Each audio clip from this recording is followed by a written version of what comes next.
How about a camera? There you go. Oh, there we go. All right. You're live. Reloading. Oh, I'm live. Okay. Hi there. Welcome, everyone. Thank you for joining us today for this very exciting event. And I'm so glad that we could make this happen so that people near and far can tune in and get to know Wayne Swanger, our poet and author today, who his first book of poetry, Fields of His Heart, has been published through the Watershed Literary Press in partnership with Mammoth Press Books and with the Bridge Literary Arts Journal. So it's been a whole joint effort of the literary community to bring this book together and to share Wayne's work with everyone, and we're so thrilled to do that.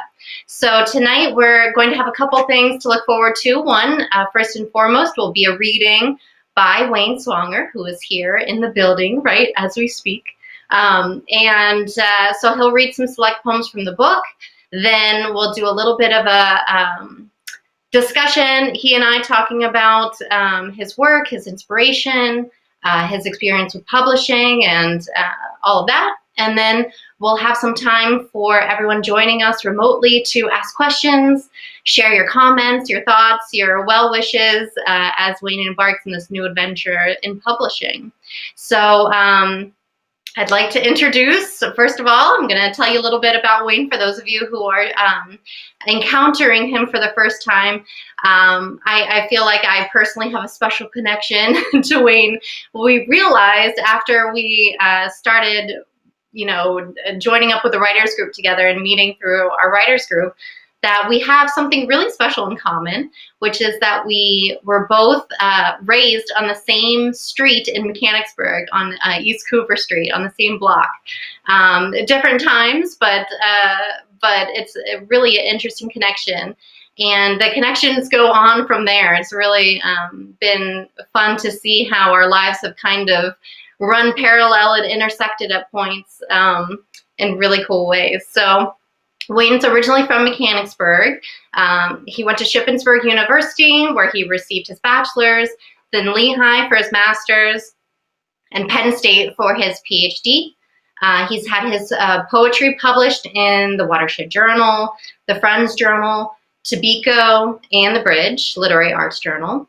And then along the local circuit here in our neck of the woods, he's read at Writer's Block Party open mics, Watershed Journal events, the Rites of Spring in Punxsutawney, a poetry recital, as well as the Tobacco open mic nights. He participates in 2 Renchi groups. One is local and one with people from Wisconsin. Oh, did we lose connection? I think you're still good. Am I still good? Yeah, okay. it's just good. So, and these Renchi groups are just a wonderful way of keeping the creativity and the good writing going with people, again, all across the country. And so without any further ado, I'm going to introduce a good friend and wonderful poet, Wayne Swanger. Fanfare, horns blazing.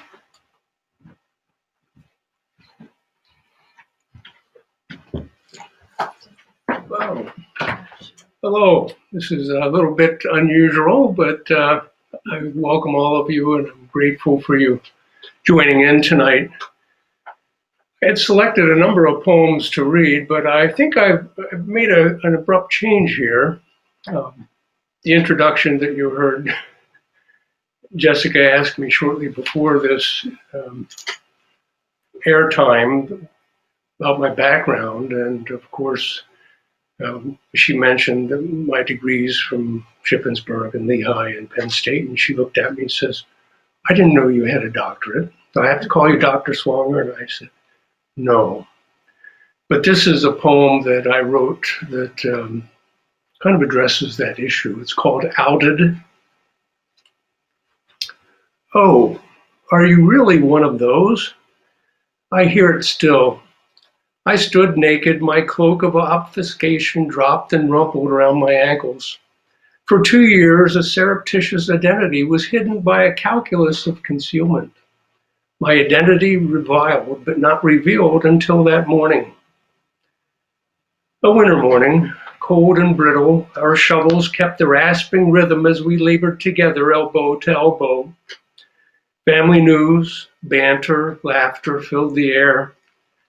Perhaps his was a suspicious nature like Holmes, Javert, Porret, Gamache, or perhaps fate interposed. Nonetheless, conversation took the inevitable turn. He asked, "Where are you from?" I replied, "Pennsylvania." His questions, my answers. "How long you been here?" "Couple years." "What brought you here?" "Work." "Where do you work?" I winced at his doggedness. "In town." "What do you do?" "Teach." Now, finally, unavoidably, the coup de grace. "Where do you teach?" "The university." He leaned on his shovel, stared in my direction, eyebrows arched, shook his head, spluttered, "Oh, are you really one of those?" Shoveling finished, winter ended, but the coldness never did. Now I'll get to some that I had prepared to read earlier. This is the first poem in the book. It's called Helix. Every day, take 2 walks with our English Springer Spaniel, Omega, and usually let her lead wherever we go. She's leading the way. And generally, one of our trips, one of our walks, we end up going through the Clarion Cemetery. So this poem was inspired as we walk through the cemetery time after time, and I get to know the names on the stones and on a walk. It's called Helix. They give. I can only receive from their hands never touched. My benefactors, faces framed on plaster walls or in photographs exhumed from attic and cellar. Their bodies scattered on Pennsylvania hillsides, under headstones as hard as the lives they lived. Today, I walk among them, names faded on gray granite: Culver, Kendall, Cook, Turn, Watson, Illingworth. They give, even now, unknown and unknowingly.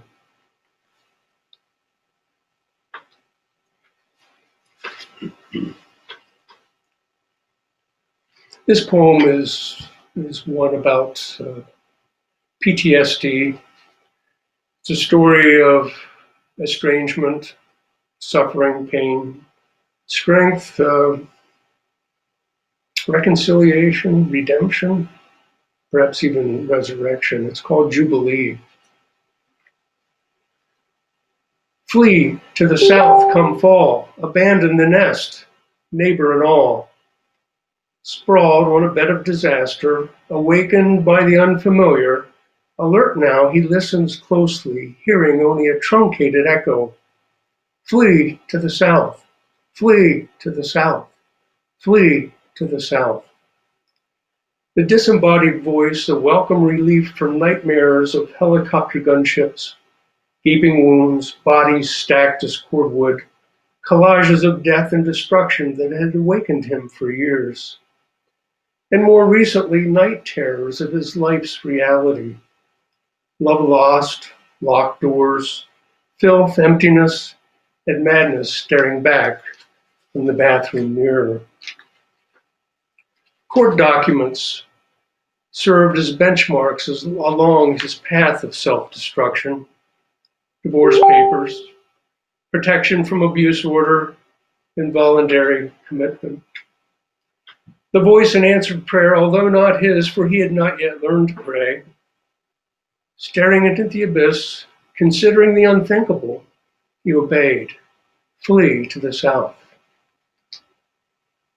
The Tennessee sun cauterized his rage as he labored among Hutterite and Friend in the southern high bush, cultivating berries with twine and pruners in hand. He struggled in the fields of his heart to tame the unruly, thin the strangled, tangled growth, and prune the dead from the living.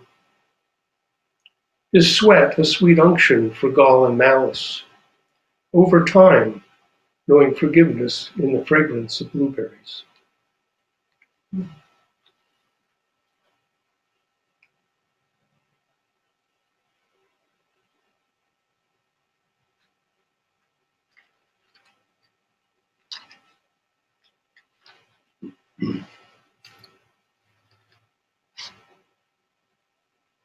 This poem is entitled Vigil.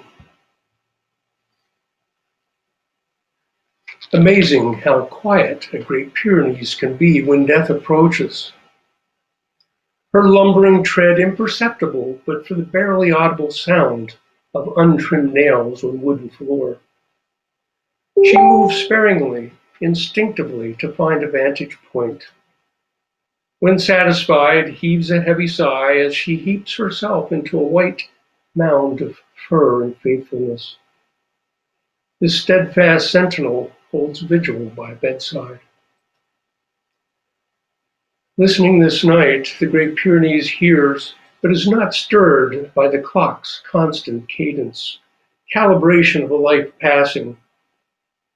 She does not stir when the clarion of bleeding hues arise from the barn below, nor does she stir when he stirs, his breathing labored, rhythmic, marked by staccato exclamations as he struggles to reach the finish.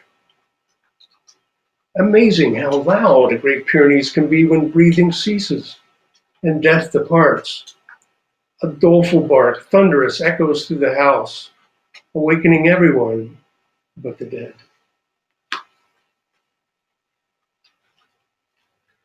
Let's try something on a little lighter note. Doggone Garden. This poem is entitled Rose. On my side of the fence is a garden with rows.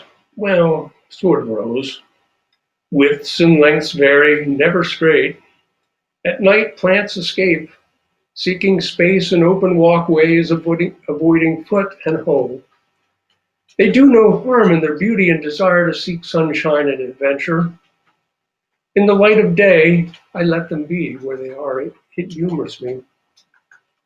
When foolish, I try to arrange them in some creative manner, but when I'm preoccupied or sleeping, they find preferred places, ignoring my plan. Columbine jumps the fence, sweet peas among the herbs, mint under the gooseberries. On my side of the fence is a garden with rows. Well, sort of rows.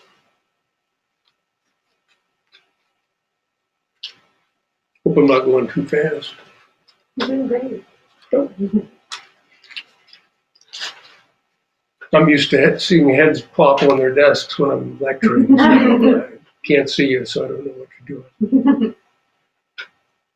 This poem is entitled Quaker Meeting, a preparatory ritual. Bread cooling, chicken in oven, slaw tossed, halva and apples sliced, fresh bouquet cut. House quiet, quiet as a church. Soon friends will arrive, then silence.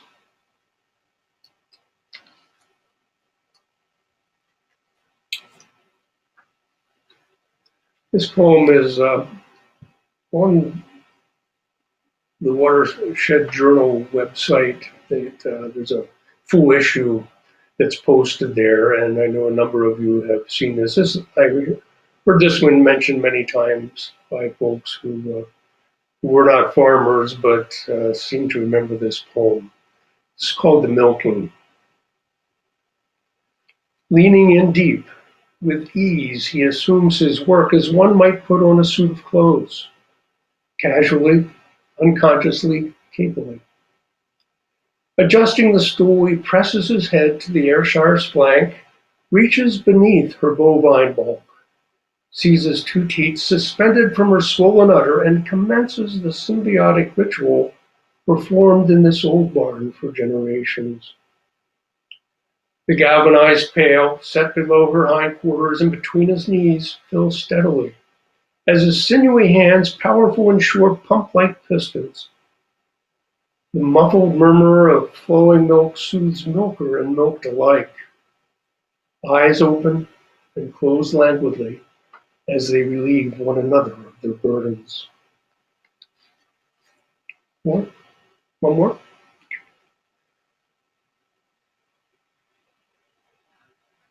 Okay. Let's see. It's called The Rowboat for Susan. Reach out, draw in. Reach out, draw in. Reach out, draw in. The cadence spoken softly, firmly. Wide-eyed, attentive, the child listens. She sits facing her father, her hands covered by his. Oars lift and drop, hover and pull as required. With voice and touch, he gently, skillfully proffers rudiments rowing. In time, his hands lift from hers. She reaches and draws her from her own cadence, charting her own journey, leaving him for a time in her wake. The boat adrift, she found it years later abandoned on a sandy lot. Neglected and damaged, it spoke to her condition. Bent by her resolve, she mends the boat, his work, now her work. Through its lines, dimensions, construction, she grows to know his pragmatism, precision, and passion. Unaware, her application of resin, paint, and patch heals both boat and soul. Wonderful. Thank you so much for reading. It really makes such a difference to hear it from you, and doesn't quite do it justice without hearing your voice. But the book is just a wonderful, wonderful representation of that. And I was hoping that we could jump to Phil Turman, who is plugged in to our air meet today. And Phil, if you're there, can we get you on screen to talk a little bit about, reviewing Wayne's manuscripts, encountering his work, getting to know him as a writer and a poet, as well as you have. I'm working on it here. Let me see where you are, Phil Turman. I'm going to invite you to the stage if you're okay with that. On the stage. Hey. Hey. We can hear but not see you. Well, that's probably better. That may be your preference, but just want to let you know. Yeah, this is my first time on Air Meet, so I kind of had a quick leap of faith here. So I didn't know how to do the video. Was I supposed to do something to get the video on, or? There should be a button there for your video, but if not, you're just like Zoom. Okay. There you are. Would you rather me not be on? Oh, I'm going to make you look at me, Wayne, because I'm looking at you. So, anyway, what a wonderful reading. Thank you, Wayne. And it is, I agree with Jessica, it is wonderful to hear your voice read the poems. And it's, as we all know, the obvious, we're in a terrible problem globally, getting worse every day. I just watched the news a while ago. And, we need poetry more than ever now. We need it. And we need poetry like Wayne's poetry, because Wayne's poetry and Wayne as a person reminds us of why we need to overcome the pandemic, why we need to survive, why we need to overcome solitude and living by ourselves because we can't see anybody, because his poetry reminds us of the old archaic themes of the earth, of spirit, of love of parents, a love of friends, love of family, elegies of those who have passed away and preserving their lives in his poetry. Authenticity. You can't read or know Wayne without feeling this is an authentic human being. and when we, as a group, the Watershed folks and the Bridge and Mammoth folks, or whoever looked at the manuscripts, many of them were very good, and it's always difficult to choose one. It's impossible, actually. But Wayne stood out for his authenticity, but not just that in terms of theme, but also his knowledge of poetry that comes through in the poems, his variety, how he is able to write longer poems, very short poems, quiet poems, however, that reflect despair about some of his friends who have suffered through military type situations. He has poems of anger as well. You wouldn't think about it knowing Wayne, but he does. He has poems, political poems about the mistreatment of Native Americans, poems about the mistreatment of just the mentally ill, but also poems, as I've said, that stand out are gardening. It's not just the gardening poems, but the gardening poems are absolutely wonderful. You know that he's lived his poems. Many poets I read, they're very cerebral, and many people like them. They're not my personal favorites because they don't have the blood and heart of real life. But also, Wayne is not focused on himself in a sense, even though he's focused on his concerns and his passions, he's focused on good poetry. And what makes good poetry is strong imagery, a sharp memory that, but also can bring back early memories as if they were present, but also focus on the present moment and bring us back to the present moment. He's also bringing, I may be wrong, but there's a Quaker quality about it, a sense of silence. And I know one of his poetry heroes is Wendell Berry, and I understand why, because I hear some of Wendell Berry, not Wendell Berry, I hear Wayne. Wayne's being influenced by Wendell Berry, but totally Wayne stuff in the sense of his sense of quietude, sense of spirituality, sense of preservation of the earth. By knowing Wayne, Jessica mentioned to say something about my knowing Wayne as well as personal quality, but just recently we put some of his homemade wine in some of the cooking that we made. The pear wine made a wonderful addition to the brisket that I made for Hanukkah last night. So thank you. You were part of that feast. He's also, I've known him for several years as sharing workshops. He's a very strong proponent, and this is very, to me, this is wonderful and so important. We all know how important the Watershed is and what other local groups do to continue the spirit of poetry in the world and getting people to like poetry, getting people to talk about poetry, bringing out poetry and other kinds of writing as well, and sharing it. And Wayne does that through many forces, but he's a participant of the workshops, but also he started the Renshi group, and he's involved in several, started Renshi groups, and he does 2 or 3 at a time. I don't know how he does it, but that's just a wonderful gift that he gives to many people. So he doesn't just write wonderful poetry, but he lives it in his daily life. He shares it, he inspires it, and a perfect ambassador for poetry that, and the book is a great capstone to what he does. And I think a beginning, as Emerson said to Whitman, I greet you at the beginning of a brilliant career. So I think I've said enough. Thank you so much.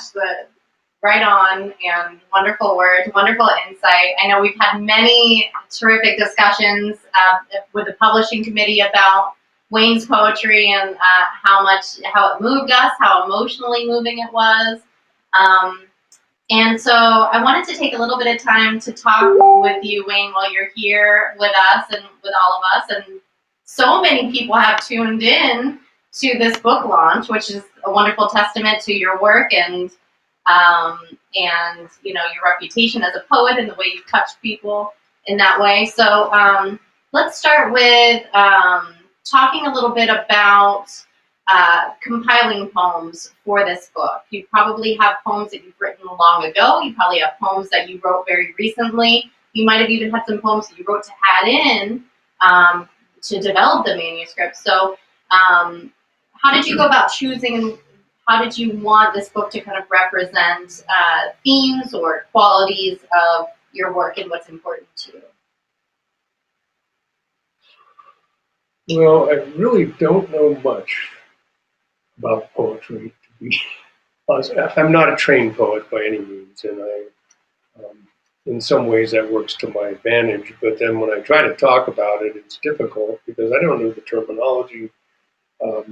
But frankly, when I put this manuscript together, I shared it with a couple of other folks, a compilation of poems that I had, mostly recent things because I really didn't know whether some of the shorter work, some of the more experimental work would be of interest or not. But I was looking at length, long, short. I also was looking somewhat in terms of emotion and mood. In 2018, I had 4 dear friends who passed. And then 2019, both my parents died. So poems that I'd written recently were a little bit on the, say, dark side. And I was very aware of that. They were poems that were very important to me and I thought worthy of sharing with others. But I didn't want to put together a manuscript that would have everyone leaving or reading and weeping and down and dark. I mean, these times are dark enough, obviously. But so I certainly tried to mix in lighter kinds of work and in terms of the arrangement and the order of the manuscript and the book. I tried to shuffle the deck a little bit, both in terms of length, long and short. Weightier, heavier kinds of material and lighter kinds of material. And then I had some help. I mean, with the editors. This wasn't done alone by any means. There were many friends that helped me before I submitted the manuscript to the group, and then once chosen, those editors helped tremendously in terms of leading me. Yeah, tell me about the process of publishing now that you've gone all the way through and you can reflect back on the beautiful finished product that you have.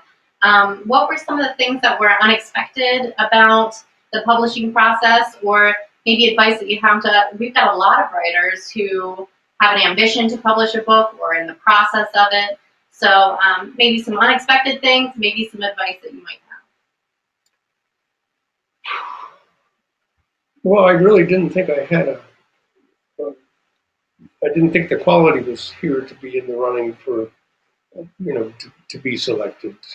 Frankly, I didn't have enough exposure to. I mean, I thought my poems had been well received at open mics and when I shared it with various groups, and that helped validate the work was in a certain range, but I really was unsure of my work. So even prior to submitting, I had a number of people go through it, and folks too from Manhattan, all kinds of backgrounds, certainly backgrounds dissimilar from mine, hoping that if they were moved and felt that the poems were good, then that was important to me, and I was kind of getting that feedback. So when I submitted and manuscript was accepted, I think one of the things I learned was that publication is really a group kind of effort. I always thought of the lone wolf writer, the one who's off on his own in the closet typing away and coming up with his work and then promoting it and putting it all together. But it's certainly much different than that. It's much different than writing in the academy, for example. I mean, even though you would have people read your manuscripts there, this seemed to be a little different. But I think one of the things I found out was that I don't know the technical aspects of writing poetry, but I kind of knew what I wanted to do too. And that surprised me as the comments came back from the editors as we were fine-tuning the manuscript. I'm a little bit of a contrarian in that I was fighting the fact that I don't want to be a conventional kind of poet. I want my voice. I had enough of that in academic writing, where you use the APA manual, and by God, you gave up your voice, you sacrificed your voice um, on that altar, and so I didn't. I found my voice with my poetry, and so I was somewhat unsure of the editing process, and maybe I was a little stiff-necked at first. I don't know. I don't know how I was perceived by the editors. Not at all. But I actually started to have a little fun with it. I realized that punctuation. I was this semicolon king, and everything. If I didn't was in doubt, I compromised and used a semicolon. I don't know why, because I knew it needed something, and um, so I was pretty open to punctuation. But in terms of word choices and adding additional detail or arranging things in terms of the content of the poems, I resisted that probably as much as I thought I would. But then I became more open to suggestions too. Phil was wonderful, and in terms of breaking he used the term opening them up, and so breaking them into stanzas to accentuate certain parts of the poems was really helpful. And I started toying and tinkering with that a little bit. But I'm still a little bit of shell shock. This book is in my hands, and I can handle it, and so that's been. I don't know if I've answered your question. Yes, and that's actually the perfect segue into. I'd like to take a minute to toast your success. So you have a glass of wine there. And if everybody at home, if you have a beverage with you, we'll toast Wayne's success. Run to the liquor cabinet. Yeah, here we go. And then we'll open it up to questions and comments from the group here. We've got a wonderful group representing, Wayne's audience tonight, and I know that you have thoughts. So the way to do, well, I'll let Sarah explain the way to. Hello, here I'm the face speaking in here. I'm Sarah. I can tell you who not to. Oh yeah, okay, good. You'll be my moderator. Yeah. So if you would like to ask Wayne a question, then just click the raise hand button there, and I'll just go in order of who clicks that. So questions, comments for Wayne here. We've got our first raised hand. All right, Sam, we're going to hand the mic over here. Wayne, I got your book today, and I haven't had a chance to read all of the poems, but I wanted to see if your next book will have any wine-making type poems. Probably wine drinking poems. So I'll get right on that. So wine making, that's an idea, Sam, and I'll dedicate it to you. Wayne, I especially like the poem you wrote about Mary. I think it's perfect. Thank you. She is perfect. Aww. Yes. All right, let's see who's next.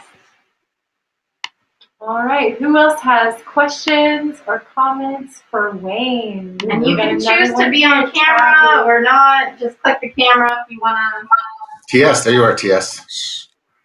Hello, Tabby. Hi. Hey. Let me get, okay, there I go. Yes, hello. Hi there. Of course,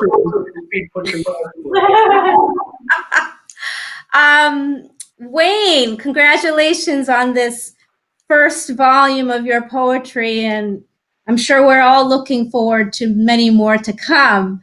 And you talked about this a little bit when you were talking about how publishing poetry and writing poetry is a bit different from writing for the Academy for you. And in a way, it's liberating because you're expressing your voice more. I wanted you to talk a little bit more about that in terms of what it feels like now to read your poems from the book, in your hands now that it's been published. What that feels like, since I don't know what that feels like at all. So I just wanted to see what that felt like, and you share that with us, please. Well, reading from the book is, I'm still quite not believing it, actually, but it does feel quite good. In terms of writing for the Academy, professional, technical kinds of writing, I was thinking about it quite a bit since I've been working on this book and looking at my poetry, and I started to think it's kind of like, my two sons are musicians, and when they started their music, they were most concerned about the technical playing, playing, in the, what's piano or guitar, reading the notes and using the proper techniques. And once they got that down, there was a moment when, or maybe there was a time when you would hear them playing and you would hear something different. And that was them reading the music, it coming out, and they're in it. And I think the technical writing, the Penn State program was a knuckle buster in terms of writing, and by God, I'm grateful for that remaking of me as a writer. I learned to write well in terms of that style. It's a voiceless style for the most part. But I can still use some of that in my poetry. For example, using the fewest best words, being parsimonious, saying what I want to say.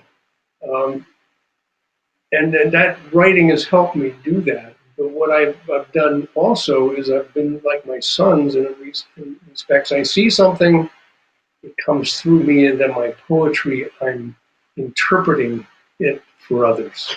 So I don't think the two, writing for the Academy and writing poetry, are quite as dichotomous as I thought they were. They really have somehow come together for me. That's interesting. I'm glad that you expanded on that a little bit, because I did hear originally that it was a dichotomy, but now that you've talked about it a little bit, there's a relationship between both, and they feed off of each other. So that's very interesting. Thank you for answering my question. I often have referred to myself as a recovering academic, and I kind of take that back. Before I go, Jeffrey wanted to congratulate you. Congratulations, Wayne. And I wanted to add, we eagerly await the pear wine. No, you don't have to get us any. Congratulations, though. Thank you. Thank you, guys. Bye. All right, and I'm gonna go to the next person who's commenting here. Who raised their hand here, but I wanted to read a couple of the chat comments that have been going on here. And if you want to ask Wayne a question, just click that button and it'll queue you up, and I'll just take it in order. I wanted to read the most recent one. Wayne, in talking about poetry, I always think of the Henry James quote about why it is not describable. We work in the dark, we do what we can, we give what we have. Our doubt is our passion, and our passion is our task, and the rest is, and then it cut off there, but I thought that was great. I always love a Henry James quote. All right, Joe, we're going to go over to you here. Oh, there's something behind you. Oh, dear. I'm getting photobombed. Yes. No, okay, now stop.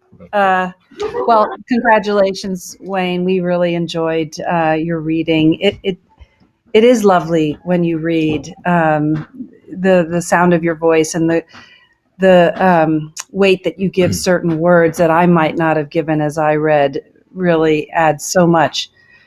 So my question is, knowing you, working with you in writers groups, I know that you're such a meticulous editor and reviser of your work. I know you can work on a poem for a very long time, and yet you were forced, right, with a deadline to finish and to have a final manuscript. So I'd be interested to hear how you feel about that. When do you know you're done? Because then you're sort of forced to let go when you're about to put a book together. And I ask that because, I have one coming out in a bit, and I still look back at some of those and think, oh, should I have tweaked that? Should I have changed that? So curious just to hear your thoughts about when you're finally done with revisions, particularly when you've got to call it a day for a manuscript. I'm so new at this. I mean, it's hard to discuss with an N of one. This is really my lone opportunity experience. But when I'm writing, I do revise. Generally, before I even start a poem, I let it season. I'll sit and ruminate and just let it work within, and sometimes it's not even conscious. And then I'll go to paper, and then I will massage it. Sometimes it's pretty much there when I've written it, put it on paper, but many times I'll dink around with it and reduce it. Usually it's reduction. I hardly ever add anything. But the final step really, and this even goes with the editing process, is it has to read well. To me, poetry is written, but it also has to be heard. And when I write, I want to, I read it. I read it aloud. I read it aloud. And once it's flowing and sounds and feels smooth and it flows for me, it's okay. So even with the editing, once it started working with the editors and they started tweaking and making suggestions, if I'm going to try it, okay, I want to hear it. So I'll put it in and then I'll read it. And if it doesn't work, no, I don't want that. So I think really when you're satisfied that you reduced it to the best and fewest words, I think then you let it go. And you can always refine. And there are always differences of opinion between Phil and Jessica and my beta readers. There were always people who were making suggestions, and it's your work, it's your voice, and you just say, yep, I think you're right, or no, I'm not going to do that. Mm-hmm. You got to be comfortable and confident enough to do that. Yeah. And well, certainly every time Walt Whitman published Leaves of Grass, he had changed something. So we're all entitled to continue to revise, even after we put a version of the poem in print. But anyway, people use the words authentic. I think I've used that before in posts that I made about this book coming up, and just the honesty and thoughtfulness that are in these poems. Really delightful. So thanks for reading them tonight. Thank you.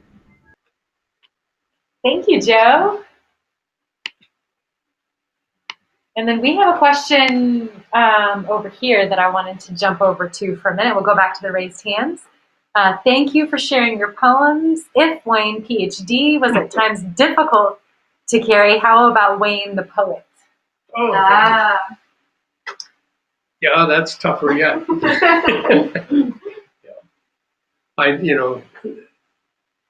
Yeah, but I think the book makes it a little easier to self-identify as a poet.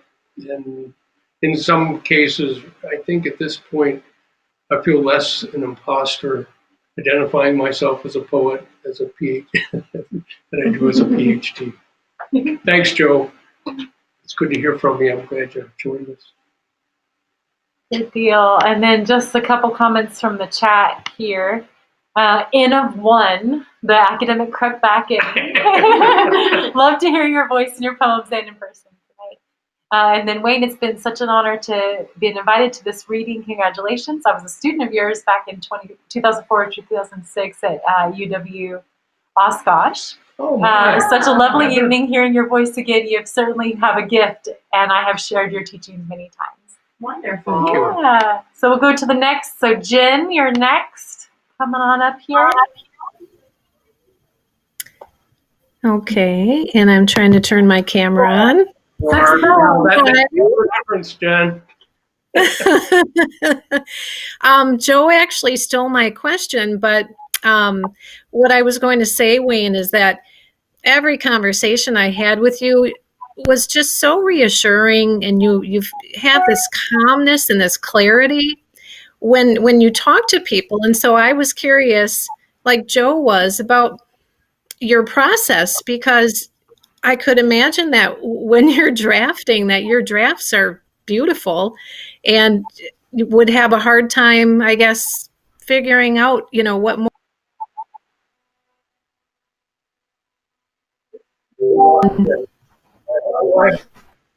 She's coming back. Oh, okay.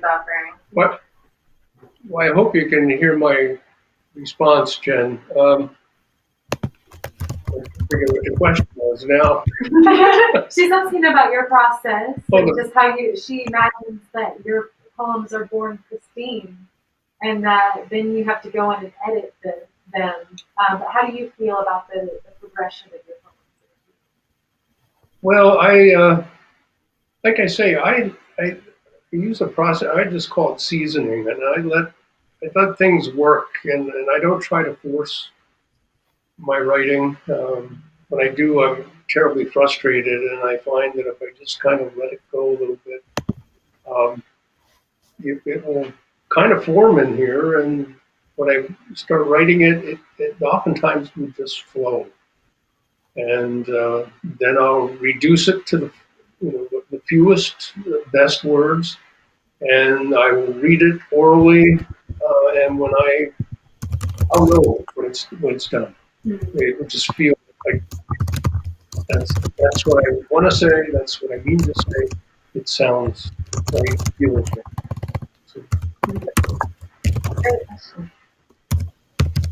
yeah. All right, and then I'm going to go over to the chat for just a minute again. Jen said, oh yeah, she says, thank you, much love, good to see and hear you. And then Greg Clary's coming in. He says, wonderful job, Wayne. Cass and I send our warm regards and wholehearted congratulations. thank you, Greg. All right, Ken Collins, you are coming up next. Oh, mercy. Hey, Ken. Good evening, Wayne. How are you? Congratulations. Good evening, everyone. Glad to take a moment and see you and hear your beautiful words. Blessed to be part of a group I see here, attendees that are from, well, let's call it under the rainbow. Rainbow responsible for covenants, loves, and ascensions. It's a reference there. You mentioned, excuse me, you mentioned about that moment of the structure coming into the expression and interpreting that into your poetry, and then of course the parsimonious part. Is there a part in the process where the audience or the type of audience or who might be reading it ever comes into that, or is it that it just needs to be the pure expression of what's your awareness? I don't write for an audience necessarily. I mean, I guess the closest that I come to that is, and Phil Furman and I go head to head on this occasionally, and that he's always asking me for more detail in my poems. And I say, no, I don't want to, you don't add too much detail, because then it doesn't allow the reader to own the piece themselves and be a part of it. Yeah, too much detail, it excludes too many people. And so when I write, I try to write in a way that expresses my emotion, my feeling about it, but do it in a way that I'm hoping that it'll connect with someone else. But I'm not going to prostitute myself and write it so somebody will accept it either. I mean, Wonderful. That's really what I was thinking, is that it's to be inclusive of all, right? It's not a specific audience in any way, or whoever can find the connection. Yeah. Wonderful. You're looking well. Good to see you. Great to be with you. Thank you, Ken. All right, we've got John coming up next. Hello, Wayne. Oh, John. I don't have a question, but I wanted to congratulate you and tell you that I've enjoyed what I call your earthy elegance for a long time, both you as a person and you in your writing, and you certainly are continuing that. And thank you for inviting me tonight. I've enjoyed it, and I look forward to much more of your work and look forward to being able to see you someday soon. So take care, and thank you again. Oh, hey, by the way, John, look, no tie.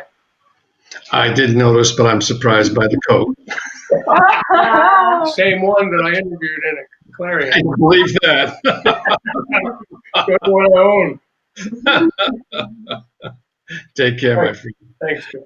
Yeah.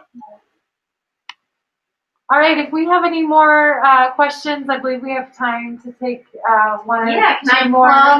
Can I plug the book and CD combo? Jess is going to come over and talk to us for a minute. Yeah, time for an infomercial.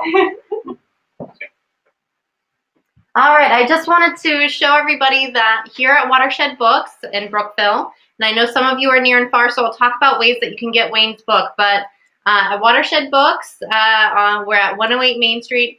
Wayne has put together a twofer, as he calls it. So we've got a copy of Fields of His Heart, and then we've got a CD by Wayne's son, Neil Swanger, who is a co-owner of a music store in Minneapolis. He's a songwriter. He's a musician. He writes music that is best characterized as folk, but also really kind of transcends into different genres. And so you can get, thanks to Wayne and thanks to Neil, you can get a package, a twofer, the CD and the book for $20 at Watershed Books. We've got limited quantities available, so make sure you get yours.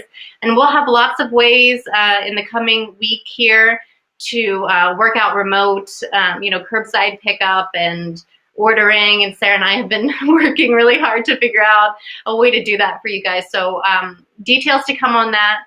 But if you are interested in getting a copy, you'd like to procure this twofer, then make sure to email us at thewatershedjournal@gmail.com or send us a message on Facebook or something like that to let us know about your interest. And so, well, here's the copy of the book. I neglected to debut this earlier, but there's a beautiful cover. And then the back cover, Susan Haddon is the artist here.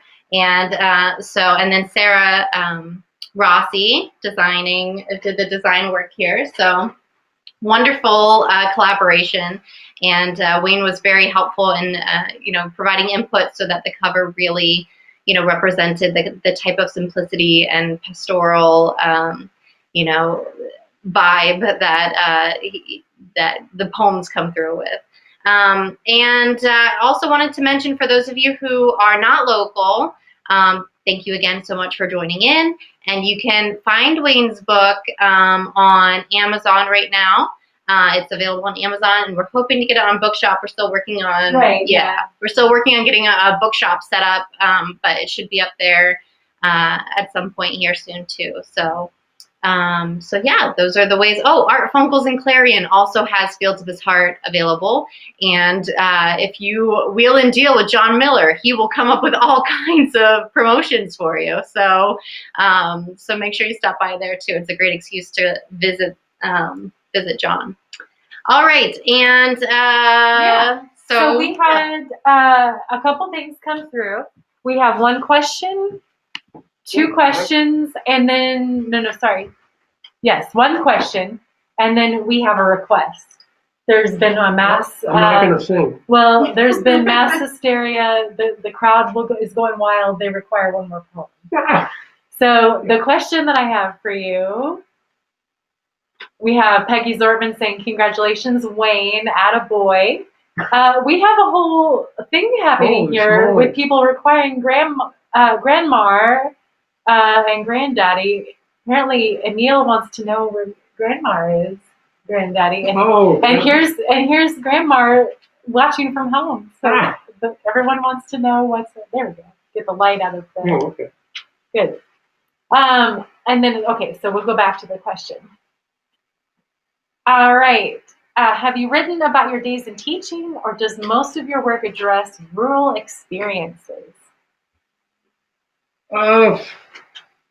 Actually, David, if I'm going to read one more poem, actually I have one that I'll share that answers your question. So, so I do write about teaching, and I'll share a poem that's in the book about teaching, and particularly in higher ed. Okay. But should I read it now? Okay. Okay. Okay, let's see if I can. The crowd demands it. Yeah, I mean, you got to give people what they want. Yeah, I don't want. This is called Last Day. This is for you, David. Oh, and this is for Charlie now, too. Last day. Delete, delete, delete. Computer scrubbed, artifacts lost with a touch. Piles of strata mucked from an academic stall. A life's work graded for the final time. Recycle or trash? Bookcases empty, treasures acquired one by one, now tossed into boxes, left on tables for passers-by. Only the corkboard stands between memory and oblivion. Left behind, 3 posters, 1 poem that a heart cannot remove. There. That was my final day at Clarion, the third time I retired, and my last time I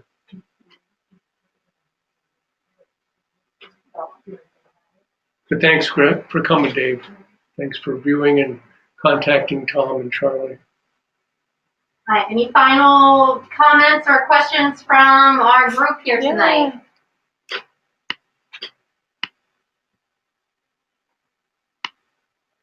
Oh, beautiful, Stacy says. We love you, beautiful, says Christy. And Greg comes in and says, I love Last Day. I remember reading it when you walked out of the academic door.